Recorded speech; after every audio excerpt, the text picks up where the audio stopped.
गीता अपने पति रमेश और 2 छोटे छोटे बच्चों के साथ एक गांव में रहती थी। गीता का पति मजदूरी का काम किया करता था। वो लोग बहुत ही गरीबी की हालत में रहते थे। बहुत मुश्किल से 2 वक्त का खाना मिल पाता था। उसके अलावा किसी चीज पर खर्च करने के लिए उनके पास पैसे नहीं थे। रमेश की माँ भी काफी बूढ़ी और बीमार थी। उनकी जिंदगी इसी तरह चल रही थी कि अचानक एक दिन रमेश को काफी तेज बुखार आता है और सही इलाज न मिल पाने के कारण उसकी मृत्यु हो जाती है। गीता के पति का एक छोटा भाई राजू भी था, जो बहुत चालाक किस्म का आदमी था। भाई की मृत्यु के बाद वो थोड़े दिन उसके परिवार और माँ की सेवा का नाटक करता है। कुछ दिनों में अपनी माँ को उल्लू बनाकर खेती बाड़ी की सारी जमीन अपने नाम लिखवा लेता है। राजू अपनी माँ से कहता है, देखो माँ, भाई की तो अब मृत्यु हो चुकी है। भाभी तो जाकर खेतों में काम करेंगी नहीं, सो मुझे ही सब देखना पड़ेगा। इन कागजों पर अंगूठा लगा दो। बाकी भाभी और बच्चों की चिंता मत करो, उनका सारा खर्च मैं उठा लूंगा। तुम लोगों को चिंता करने की जरूरत नहीं है। बूढ़ी माँ राजू की बातों में आकर अंगूठा लगा देती है, पर राजू बहुत मक्कार निकलता है। 2-4 दिनों में वो जमीन को औने पौने दाम में बेचकर गांव से फरार हो जाता है। कैसा कपूत पैदा किया मैंने, जो अपने ही घर को बर्बाद करके भाग गया। अब हम लोग क्या करेंगे? गीता पर तो दुखों का पहाड़ टूट पड़ा। वो सोचने लगती है, मैंने तो आज तक कोई काम नहीं किया, कभी घर से बाहर नहीं निकली। मैं इन 2 छोटे बच्चों को और अपनी बूढ़ी सास का कैसे ख्याल रखूंगी? भगवान ने हमारे साथ बहुत अन्याय किया। घर का एकमात्र सहारा हमसे छीन लिया। कुछ दिन बीतने के बाद खाने पीने का जो थोड़ा बहुत सामान था वो सब खत्म हो गया। अब तो ना घर में राशन था और ना ही पैसे बचे थे। गीता अपनी सास से कहती है, माँ जी, जो भी पैसे जुड़े हुए थे वो सब खत्म हो गए हैं। कुछ दिन तो कट गए, पर अब आगे का कुछ सोचना पड़ेगा।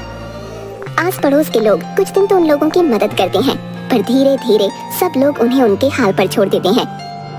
गीता अपनी बेटी से कहती है, बेटी, अब बस केवल थोड़ी सी दाल और चावल ही बचे हैं। आज का ही खाना बन पाएगा, कल से मुझे कुछ काम ढूंढने जाना पड़ेगा। मैं बहुत चिंतित हूँ कि तुम लोगों को अकेला छोड़कर मैं काम पर कैसे जाऊंगी।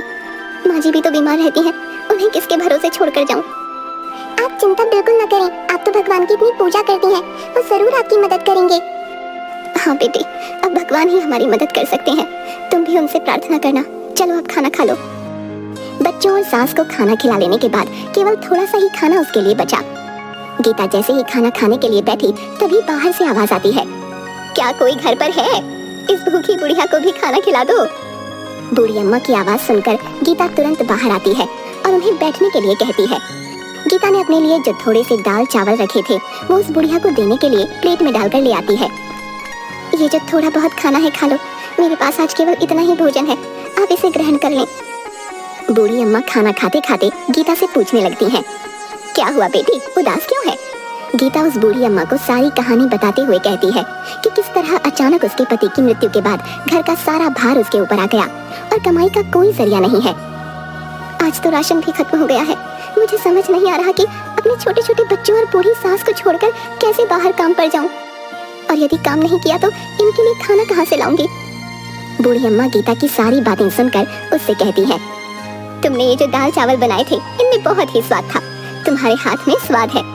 घर के बाहर ही तुम दाल चावल का ठेला क्यों नहीं लगा लेती, जिससे तुम्हें घर छोड़कर कहीं जाना भी नहीं पड़ेगा और तुम्हारी कमाई का जरिया भी बन जाएगा। मैं तुम्हें एक नमक का पैकेट देती हूँ, ये एक जादुई नमक है। तुम अपने खाने में इसी पैकेट से नमक डालना, फिर देखना उस खाने का स्वाद। तुम्हारा सारा खाना हाथों हाथ बिक जाएगा और तुम्हें कभी पैसे की कोई परेशानी नहीं होगी। ये कहते हुए बूढ़ी अम्मा गीता को एक नमक का पैकेट देती हैं। आपका बहुत बहुत शुक्रिया अम्मा, आपने तो मेरी समस्या हल कर दी। अब मैं घर पर रहकर ही सब काम कर लिया करूंगी और मुझे अपने बच्चों को छोड़कर कहीं दूर भी नहीं जाना पड़ेगा। तुम बहुत ही अच्छे दिल की औरत हो, तुम्हारे मन में लोगों के लिए दया भाव है और तुम लोगों की मदद करना चाहती हो, इसीलिए मैं तुम्हें ये जादुई नमक दे रही हूँ। ये तुम्हारी बहुत मदद करेगा।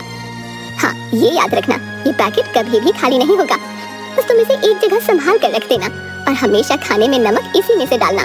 भगवान तुम्हारा भला करेंगे। ये कहते हुए वो बूढ़ी अम्मा वहाँ से चली जाती हैं।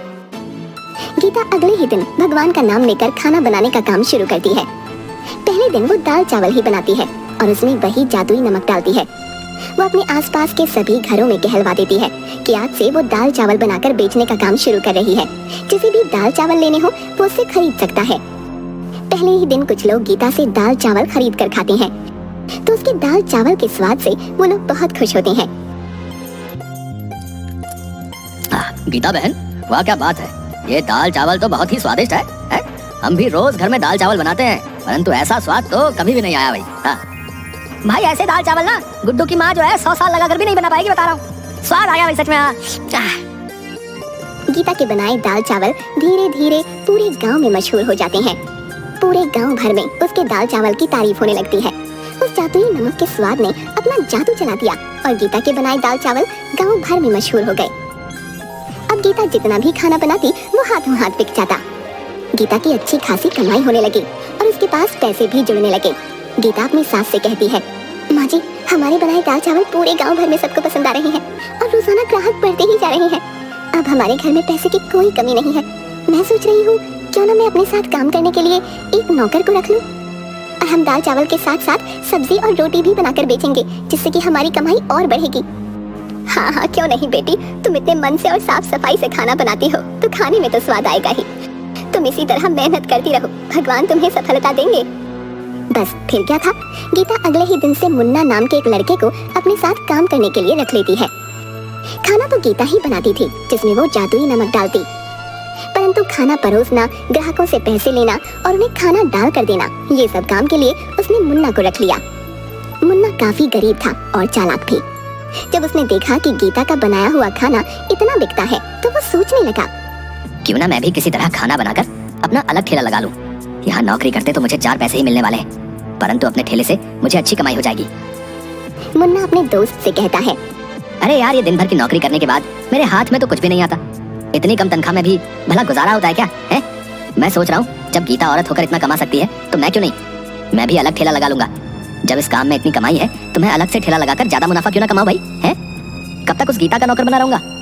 पर भाई ठेला चलाने के लिए तुम्हें गीता जैसा स्वादिष्ट खाना भी तो बनाना होगा कि नहीं, है? अभी तुम कुछ दिन उसे देख देख कर उसके जैसा खाना बनाना सीख लो, तभी नौकरी छोड़ना। हाँ, ये तो तू बिल्कुल ठीक कह रहा है। उसके जैसा स्वादिष्ट खाना बनाऊंगा तभी तो मुनाफा होगा। मुन्ना सोचने लगता है, गीता खाने में ऐसा क्या डालती है जिससे उसके खाने का स्वाद इतना बढ़ जाता है? ये बात पता करनी पड़ेगी। यदि मेरा खाना गीता के खाने की तरह स्वाद बनेगा तभी तो बिकेगा। एक दिन छुपकर मुन्ना गीता को खाना बनाते हुए देखता है। वो बहुत ध्यान से देख रहा था कि गीता ने कोई खास मसाले नहीं डाले, बस एक डिब्बे में से नमक निकाल कर खाने में डाला। मुन्ना सोच में पड़ जाता है, बस केवल नमक मिलाने से खाने में इतना अनोखा स्वाद कैसे आ जाता है? हो ना हो इसी नमक में कोई खास बात है। यदि मैं इसका नमक का पैकेट चुरा लूं तो मैं भी इससे जो खाना बनाऊंगा उसमें वैसा ही स्वाद आएगा जैसा कि गीता के खाने में आता है। बस फिर क्या था, मुन्ना लालच में आकर गीता का नमक चुरा लेता है और चुपचाप उसे अपने घर ले जाता है। गीता की बेटी ने मुन्ना को नमक चुराते हुए देख लिया था। वो सारी बात अपनी माँ को बता देती है। गीता ये सुनकर बहुत परेशान हो जाती है कि उसका नमक चोरी हो गया। अब उस जादुई नमक के बिना वो खाना कैसे बनाएगी? वो रोते रोते भगवान के आगे प्रार्थना करने लगती है, हे भगवान मेरी मदद करो, वो बूढ़ी माँ जी जो मुझे नमक देकर गई थी वो दुष्ट मुन्ना ने चोरी कर लिया। अब मैं क्या करूंगी? मेरी मदद करो भगवान। गीता जैसे ही रसोई घर में खाना बनाने जाती है, वो देखती है कि वैसा ही नमक का एक और पैकेट वहाँ पड़ा है। गीता ये देखकर बहुत हैरान हो जाती है कि ये नमक का पैकेट यहाँ कैसे आ गया। गीता भगवान का शुक्रिया अदा करती है कि उन्होंने उसकी मदद की। वो तुरंत जादुई नमक से खाना बनाने लग जाती है।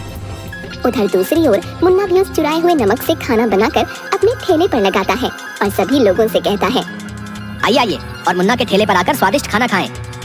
लोग मुन्ना के ठेले पर खाना खाने आते भी हैं, पर जैसे ही वो लोग खाना मुंह में डालते हैं उसे थूकने लगते हैं।